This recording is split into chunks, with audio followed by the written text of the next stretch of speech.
Bian Garcia po, Tigerbug Motovlog sa YouTube at sa Facebook.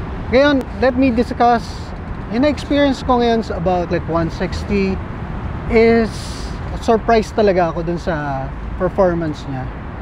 Nung nagamit ko na siya ngayon, naramdaman ko yung power niya. Mas maganda yung performance siya, mas malakas yung torque niya, sporty talaga yung stance niya. Pero nung nasakyan ko tong Honda Click 160, iba yung pakiramdam niya kaysa sa 150.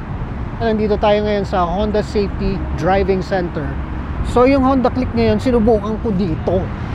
Kakaiba talaga. Bawat ganun mo, ang lakas ng ng torque niya. Tapos yung acceleration niya, swabe. Yung combi brake pa lang, maganda na.